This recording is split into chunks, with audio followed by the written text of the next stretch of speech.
People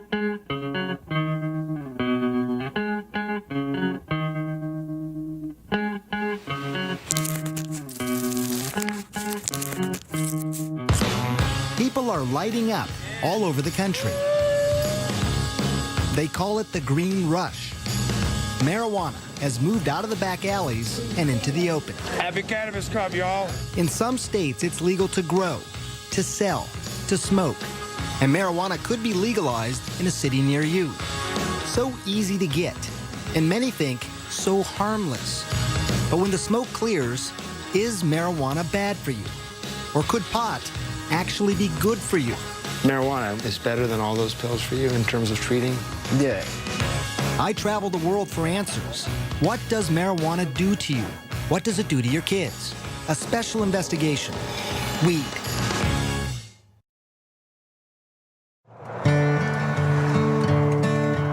Our journey begins here, in this small town home, nestled in the mountains, with a family who has never allowed TV cameras in before. And you're gonna soon learn why. This is so pretty out here. Yeah. They live in Colorado, one of 2 states where it's legal to smoke pot medically and recreationally. But here, it's also taboo to residents like Paige Figge and her husband, Matt. I'm sure it was mentioned to us by someone, hey, you should try this. And I thought, no way. You thought that's fringe stuff? No way, not in a million years, no. But in this area, marijuana is far from fringe. 4 joints, and do you want Island Sweet Skunk? Medical dispensaries are everywhere. Hey, welcome, guys. People are smoking in private clubs and public festivals. But none of this is for Matt. He's a military man, and marijuana would be a career ender. I grew up in Wisconsin in a well-loving family, and I was educated to, like, oh, that's a drug. You don't do that. And I never did. But just decades ago, marijuana was a legitimate medication, also called cannabis, prescribed by doctors and dispensed by pharmacies. This is Harry J. But that all changed in 1930. A relentless warfare against Henry Anslinger, the United States' first drug czar. For him, public enemy number 1, you guessed it, marijuana. This guy saw how he could increase the budget of his department by having this mission, going after marijuana. You know, saying that there's this drug that the Mexican migrant workers are smoking, and it's loco weed, and it's going to make them crazy, and they're going to rape your women. He got the anti-marijuana message out through news reports. And then came this. It is convinced that he is hopelessly and incurably insane. The film, Reefer Madness, portraying the users of marijuana as unproductive, crazed. People are still afraid of what pot can do to them. In many ways, to have defined our attitudes now for 70 years. Yeah. Marijuana then became illegal in 1937. And by 1970, it was a Schedule I controlled substance. The government was saying it had no medicinal value and had a high potential for abuse. All reasons why the Figgies stayed away from marijuana. Until this. And this might be hard for some of you to watch.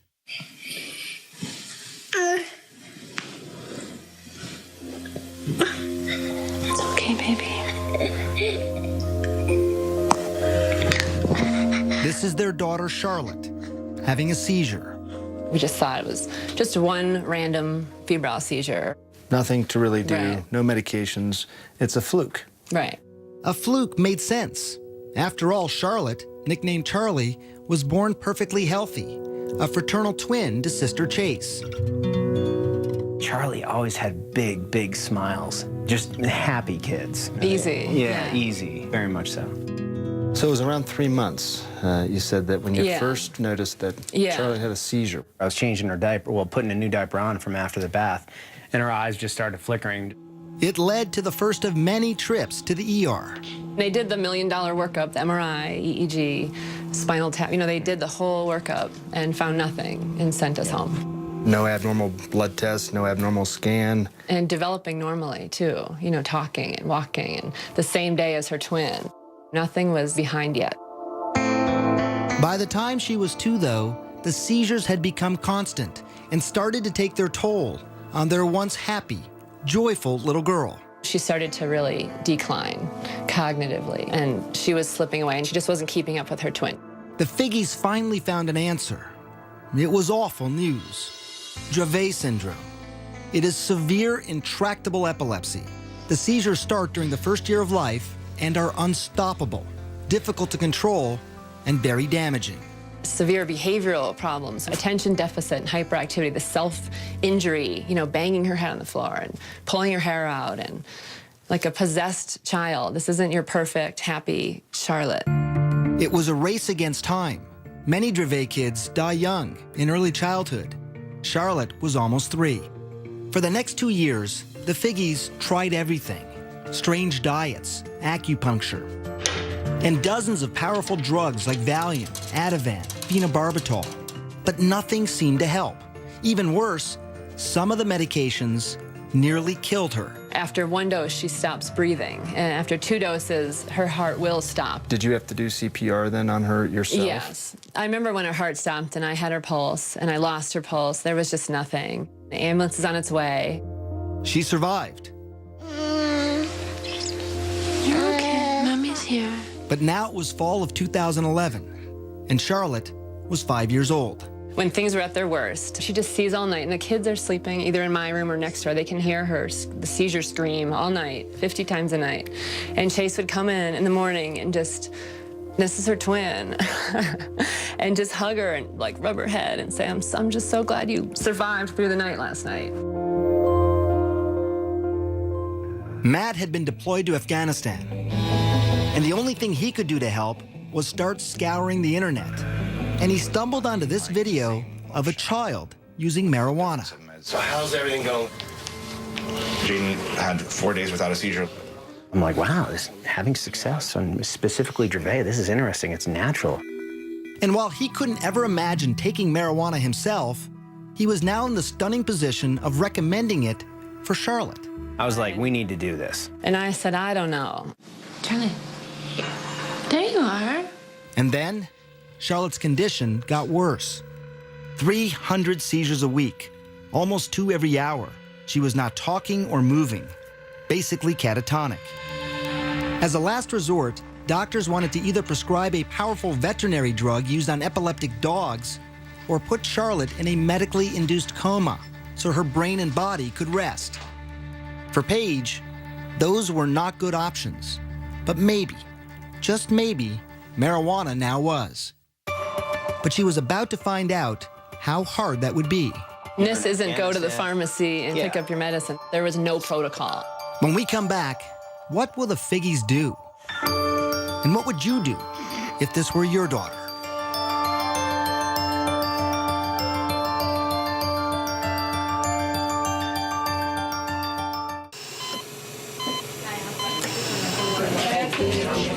Is it she's allergic to?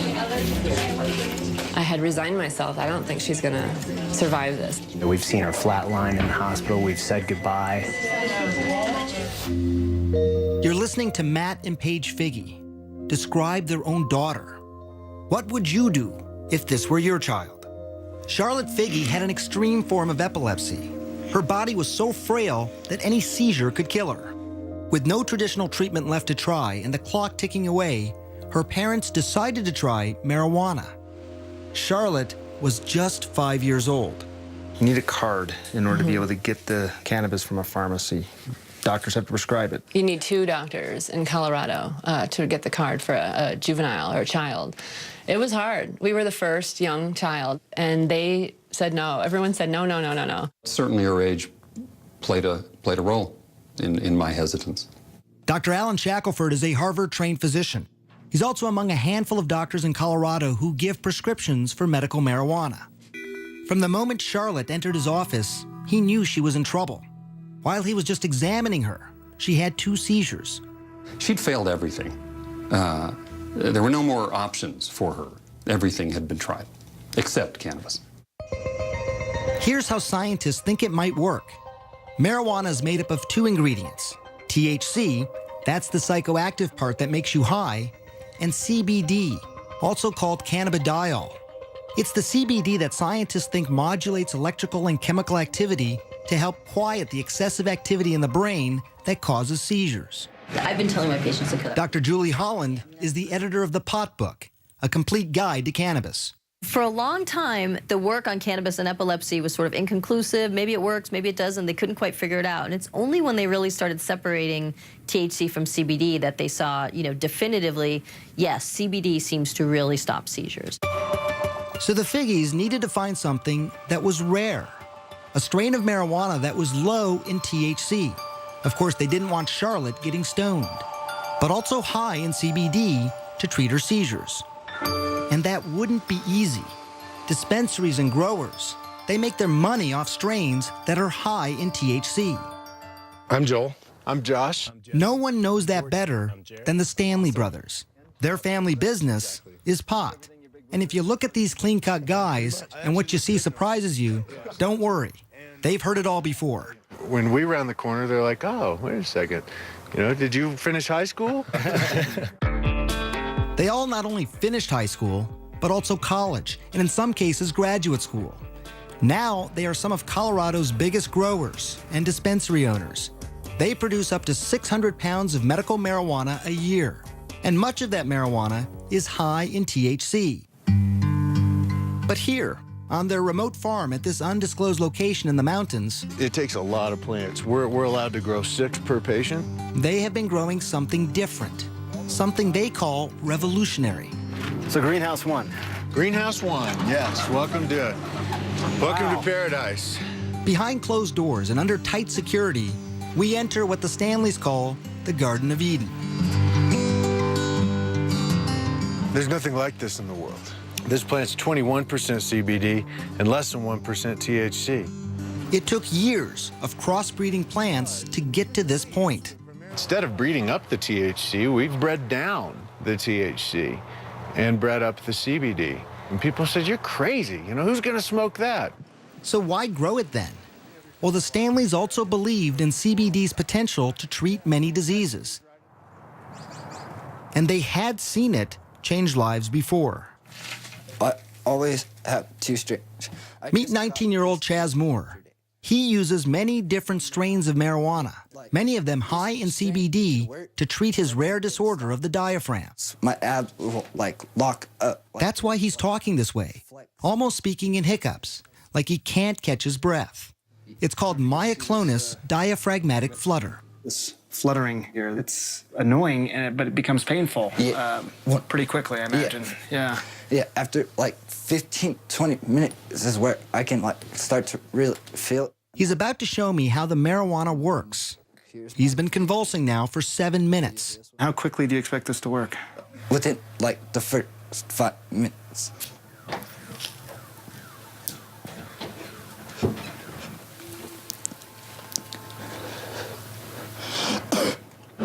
And I'm done.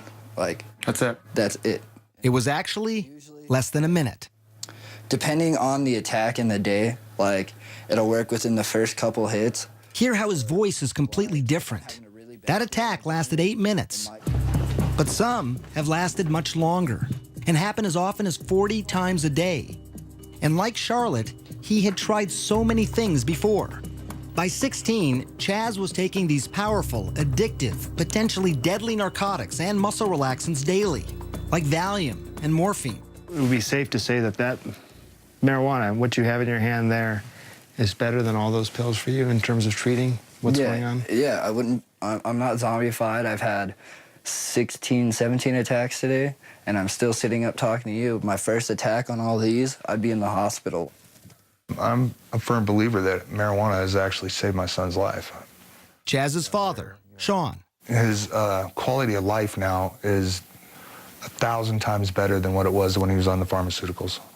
A quality of life that Paige Figgy desperately wanted for her daughter, Charlotte. But she still had one hurdle to cross, convincing dispensary owners like the Stanleys to sell marijuana to a 5-year-old little girl. When Charlotte's mother called my brother Joel, the brothers had a meeting. He said, tell us about this patient. She's 5 years old, he said. And we said, oh, no, we can't do that. Why? It was the fear of the unknown. Charlotte was the youngest patient at the time wanting marijuana. Would it be too much for her? Or would it change her life forever? We'll find that out later. But first, learn more about what marijuana does to your kid's brain, and yours as well.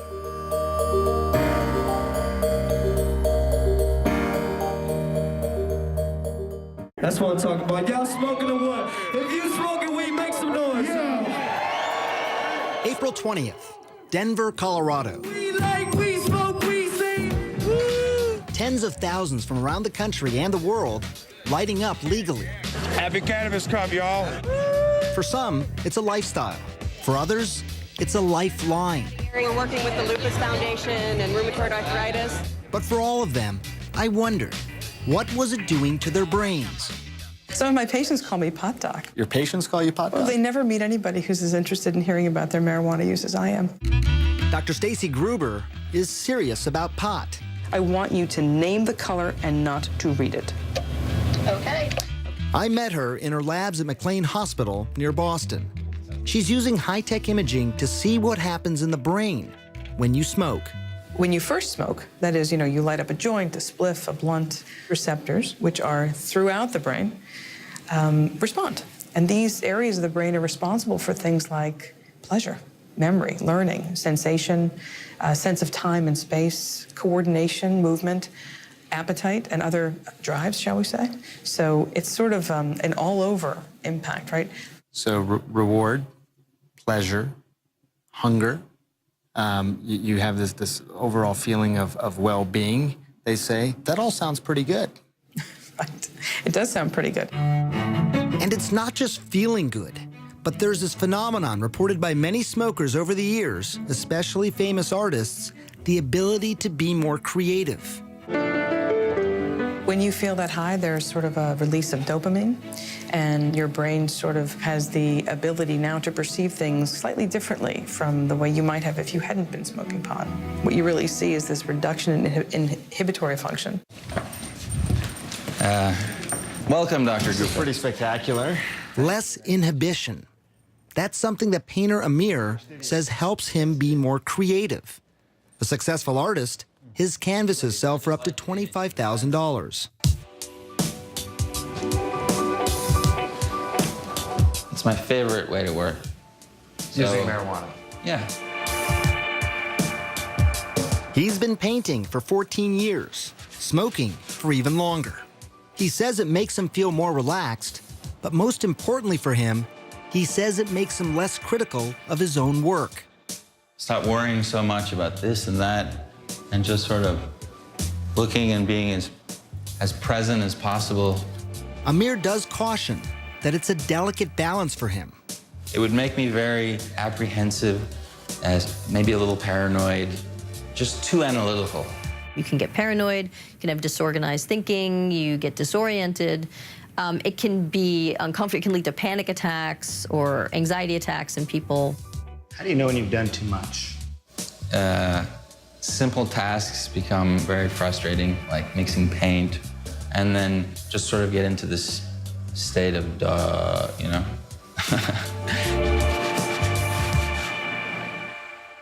Good nail.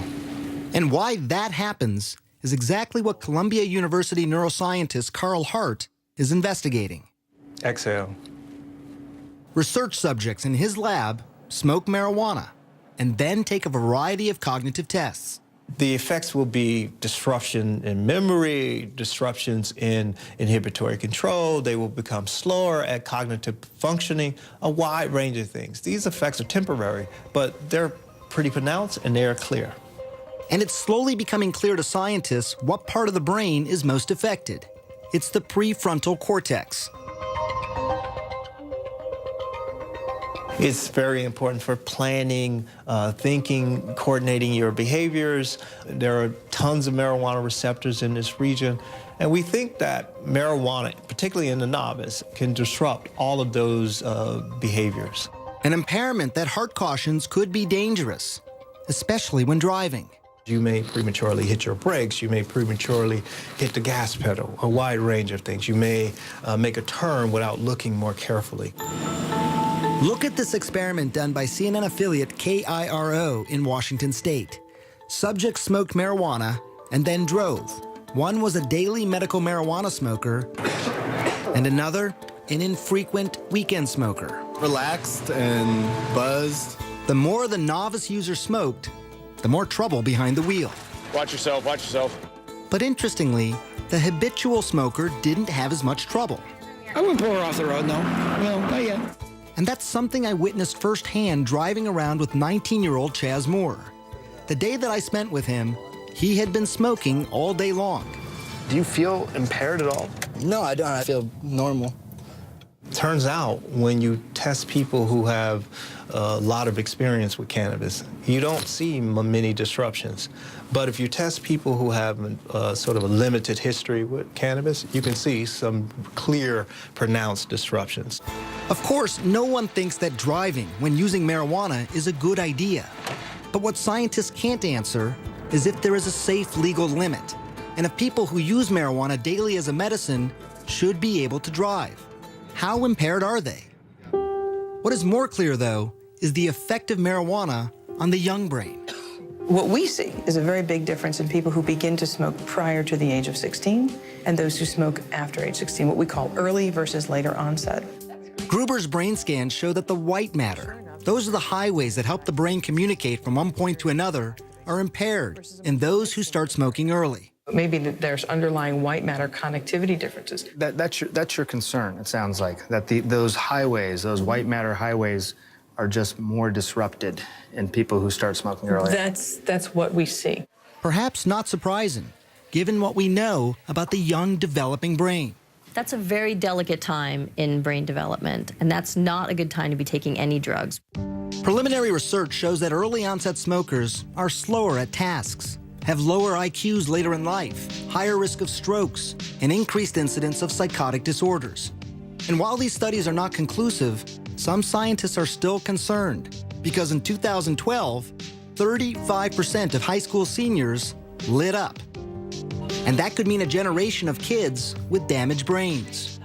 And many fear something else. I never really told myself I needed help. A generation of marijuana addicts. When we come back, the truth and the science behind what's being called a growing epidemic. And later, Charlotte's story, the first and youngest child to try marijuana in Colorado.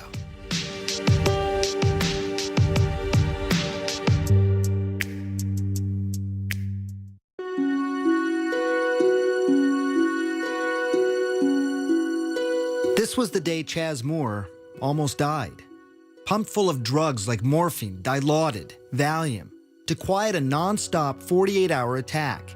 I thought I was going to overdose, and yeah, it was pretty bad. At his bedside, his father Sean watched his son go from being catatonic to what he calls high as a kite. How high are you on the morphine? I'm not high. I've watched friends of mine die from taking the same drugs that he took. You see, Sean was a drug addict, and he had struggled for decades to get clean. It was scary. It was really important for him not to take these drugs if he could avoid them. If he could avoid them. I know how addictive they are. I've seen it. It scared the hell out of me. But Sean is not scared of marijuana, and neither is Chaz. This right here, I don't get sick off of it. I can't overdose. And Chaz is right about that. While there are fatal, accidental prescription medicine overdoses every 19 minutes in this country, there are virtually no reports of fatal marijuana overdoses. And it's perhaps one of the biggest reasons most people think pot is safe. In fact, a new study of children showed that by high school, only 1 in 5 think marijuana is harmful. That's the lowest number in more than 2 decades. And it's something we heard over and over as we traveled around the country. Not really that harmful. It has a lot of benefits. Not really too concerned about it. I think it's safe if you're a safe person. Probiotics are But the experts we spoke to said there is more to the story. There are people who compulsively smoke, who want to stop smoking, but they can't stop smoking. In fact, 9% of marijuana users will become dependent. Now, that's not as high as other drugs, like heroin. 23% of users become addicted, or 17% with cocaine, or 15% with alcohol. But it's still approximately 1 out of every 11 marijuana smokers. There's no longer any scientific debate that marijuana is not just psychologically addictive, but also physically addictive. So give me an update. How you doing? Dr. Christian Thurstone runs one of Colorado's largest youth substance abuse treatment clinics. The number of marijuana addicts he treats has tripled in the last 3 years alone. Literally, I cried about it. Marijuana is #1 on their list of priorities. They have dropped out of life. Back in the day, I wouldn't feel like my day has really started if I didn't get high. Joel Vargas started smoking when he was just 13. By 15, he was smoking more than a dozen times a day. He stopped skateboarding. He even dropped out of school. I like getting high. I need to get high because my brain is telling me. Adolescents, starting at about age 13, have a pretty mature brain reward center, so they can experience rewards and pleasures the same way adults can. But the problem with that is that their prefrontal cortex, which helps people think ahead, control their impulses, that's not fully developed until age 24. That explains why adolescents are much more vulnerable. There's something else that addiction experts believe is likely happening in the brain. When you smoke pot, the feel-good chemicals that make up marijuana, called cannabinoids, remember them? They cause your brain to stop producing its own natural cannabinoids. When you stop smoking, you have no feel-good cannabinoids of your own. Until your body kickstarts production, you feel lousy. So many people smoke again to feel better. And today's marijuana could be more addictive. It has more of the psychoactive ingredient THC than ever before. Brain researcher Dr. Nora Volkov. If you smoke a very potent marijuana, the 9-THC content is going to go very fast into your brain at relatively high concentrations, and then that increases its rewarding effects and its likelihood of transition into addiction. So how much stronger is it? You see the barbed wire, obviously, on the fences. Well, I traveled to Mississippi, where marijuana is illegal. But here, on the campus of one of the country's oldest universities, Ole Miss, a huge stash of marijuana is under lock and key. This is our vault. This is some pretty tight security. I mean, look at this door. Mahmoud El Soli runs what's called the Marijuana Potency Project. What's the potency of this? This is about 8%. For 3 decades now, his team has analyzed weed confiscated from drug busts. This is 36% THC. You can smell it. It has a good aromatic smell. How much does this worry you? 36% THC, confiscated. Very, very dangerous material. For someone that is not experienced in marijuana smoking, take some of this and they're going to go into the negative effects of the high amounts of THC, the psychosis, the irritation, the irritability, the paranoia, and all of this. And while not all the plants are this high, there's no question he's seen a trend. In 1972, the average potency was less than 1% THC. Now, it's nearly 13%. Are people becoming more obsessed with high THC marijuana? I think so. They start out with a 0.5% or 1%, and they get a good high. And then as they continue to use that, it doesn't give them the same high anymore, so they seek either smoking more or higher potency material. It happened to Joel Vargas. After a couple of years of smoking daily, Joel eventually ended up in rehab, where he faced mild withdrawal symptoms like irritability, insomnia, nausea. It certainly isn't anything nearly as dangerous as abrupt discontinuation of alcohol. You know, for somebody like Joel, going into rehab is really about learning new behaviors, more than it is about sort of treating the physiological dependence or tolerance or withdrawal issues. Joel's been clean now for 6 months, but these kinds of risks, they don't scare off Charlotte Figge's parents. People ask us that a lot, like, how did you make that decision? It wasn't a decision. It wasn't a decision. It was the next viable option. And some would say a radical option, marijuana for a 5-year-old. But it was an option they hoped would change her life forever. Baby. When we come back, Matt and Paige Figge finally give their Charlotte marijuana. The results are shocking.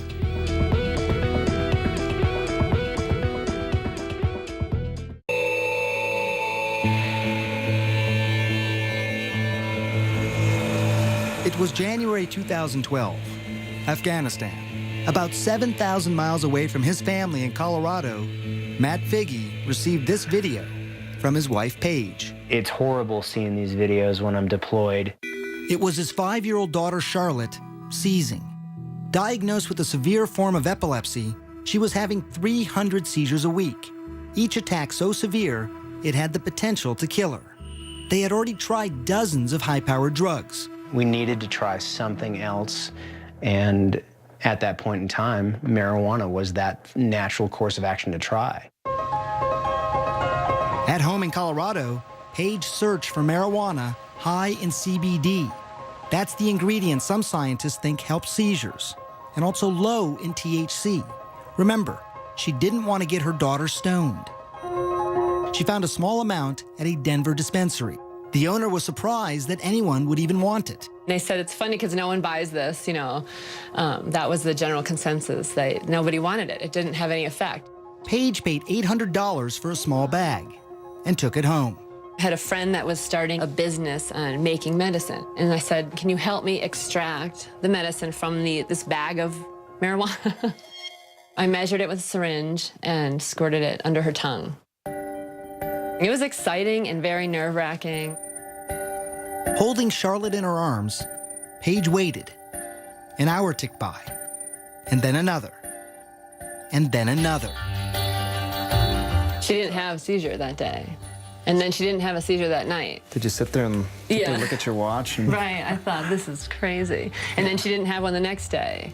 And then the next day. And I thought, she would have had 100 by now. And I just thought, this is insane. I remember how happy Paige was. Like, it's really working. I can't believe it. Yeah, that was pretty amazing to hear. It had worked. But in just a couple of weeks, the excitement was overshadowed by panic. Paige was running out of marijuana, and the dispensary didn't have any more of that particular strain. Even if there was more, the monthly price tag would have been astronomical. $2,000, and not a penny of it covered by insurance. But then Paige heard about the Stanleys, the 6 brothers, and their greenhouse of marijuana that is high in CBD. I said, oh my goodness. He says, I don't know what to do with it. We're trying new things with it, but no one wants it. It's not sellable. I said, just don't touch that, because we need that plant. At first, they didn't want to take the risk of giving marijuana to such a young child. But then they met her. Tell me about the first time you met Matt, Paige, and Charlotte. I'm gonna get you misty-eyed. Yeah, you get all of us crying when we start talking about that little girl. The Figges had hit the jackpot, a steady supply of high CBD marijuana, and they only had to pay what they could afford. People have called us the Robin Hoods of marijuana. They say that we sell pot so that we can take care of the kids and the truly less fortunate. Charlotte was the first of those kids. Late spring 2012, she tried the Stanley Special Marijuana, and again, it worked. I can't tell you what that means to us. Get you a dozen in a little bit. If it doesn't get you, something's wrong with you. She lived her life in a catatonic state. Now her parents get to meet her for the first time. What a revelation. Gee. The child who had had 300 seizures a week was now down to just 1 every 7 days. Pitter pat, tiptoe. When I first met Charlotte, March of 2013, it was 1 year after that first dose of marijuana. Achoo! After almost 2 years on a feeding tube, she was now eating on her own. Yellow? She was talking, even walking. Puppy. Yeah, please, she said please. Go! But these stories, they are not without their skeptics. One of the country's 2 hospitals dedicated to Dravet syndrome in Florida states at present there is no evidence that cannabidiol is effective for the treatment of epilepsy. The American Academy of Pediatrics also opposes cannabis, as does the National Institute on Drug Abuse. It is such an amazing turn of events that it really can't be a fluke, but I do still wonder. Do you still wonder too, Matt? Hell no. You know it's working. It's working great. You just look wonderful. And Charlotte's doctor, Alan Shackelford, also agrees. Yet his commitment to medical marijuana has drawn criticism. He's even been called Dr. Feelgood. How difficult is this for you to talk about as a physician? We are typically conservative as a profession and probably as individuals. We want more proof, and cannabis doesn't have that. And it's why he has traveled the world to look for researchers who might have the answers. And that took him to the place many call the medical marijuana research capital. Israel. It might surprise you, but actually research into cannabis and epilepsy started here in the 1970s, with studies that showed it could reduce convulsions in rats. Today, Shackelford is hoping to start clinical trials in humans there. We need to understand it well enough that they won't be reluctant to at least give it a thought, at least try it. And it's not just epilepsy, but researchers in Israel are studying a variety of illnesses. When we come back, what they're finding, up close, and an amazing look inside hospitals and nursing homes where patients are lighting up, courtesy of the Israeli government.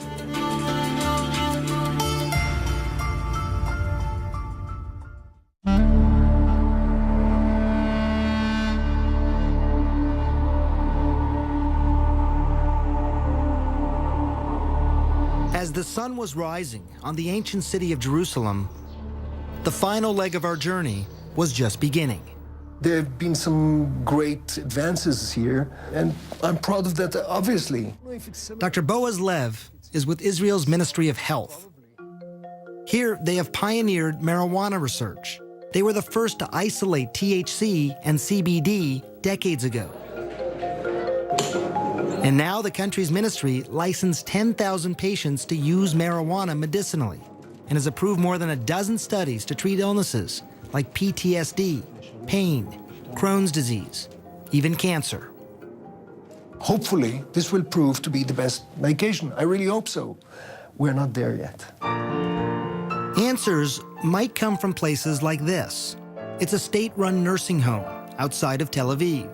Residents here are using marijuana for pain, loss of appetite, Parkinson's disease, and dementia. Moshe Root is one of those residents. He was 77 when he smoked his first pipe of marijuana. He's 80 now, and he smokes a couple of times a day. It's to help with the pain and the hand tremors caused by a stroke. So it's a mixture of tobacco and marijuana. He even decided to light up during our interview to stop his hands from shaking. You're saying your hands are steady because of the marijuana? It also helped ease a deeper pain hidden from sight. You see, Moshe is a Holocaust survivor. When his wife died a couple years ago, he was haunted by nightmares of his childhood, hiding from the Nazis. The marijuana, he says, took him out of the darkness. You dream. You fly. When you smoke? Yeah. There are 19 other patients here. Scientists at Tel Aviv University are now studying their progress, and they call the results outstanding, including weight gain, improved mood, pain and tremor reduction. But I can tell you as a doctor, it was my next stop that proved the most surprising. This is Israel's largest hospital, Sheba Medical Center. You put up your medical cannabis. Amashe is using marijuana to help him with the pain and nausea from chemotherapy. Filling up this balloon, so that's your medicine inside there. Of course. Now take it out, put up the valve. And he's doing it inside the hospital. How are you feeling? Relief, first of all, in the muscle, in the leg.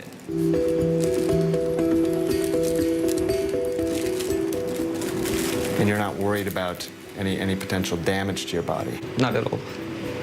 The opposite, actually. I really believe I can be cancer-free for a long time if I continue, consume cannabis. Yes, he said cancer-free. Very early studies on mice in Israel, Spain, and the United States are now showing the potential of marijuana to kill cancer cells. It's exciting research, but it is still in its infancy, and it's inconclusive. This program at Sheba is well established, and experts say a teaching tool for using marijuana in other hospitals. Do you think this could happen in the United States? I don't know that there's yet enough really concrete evidence of cannabis's benefit that's satisfactory, at least in that context. I think it's going to come. But it could be slow going. The FDA has been great at approving studies, but National Institute of Drug Abuse has been really stonewalling and blocking any studies looking at therapeutic effects of cannabis because that's not their mandate. Their mandate is to look at the harms of drug use. It's very easy to blame an organization. Dr. Nora Volkoff, who is the director of NIDA, says they are not standing in the way.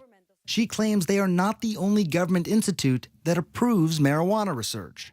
If you would come up with a grant that says, okay, this is going to be a treatment for drug addiction, then it would go to us.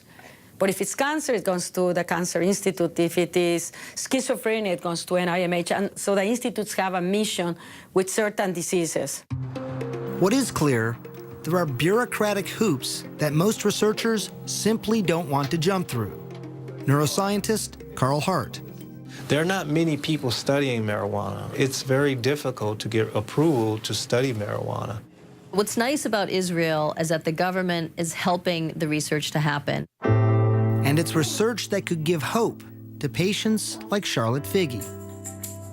I made it. Scientists in Israel are learning that marijuana use might actually protect the brain, not damage it.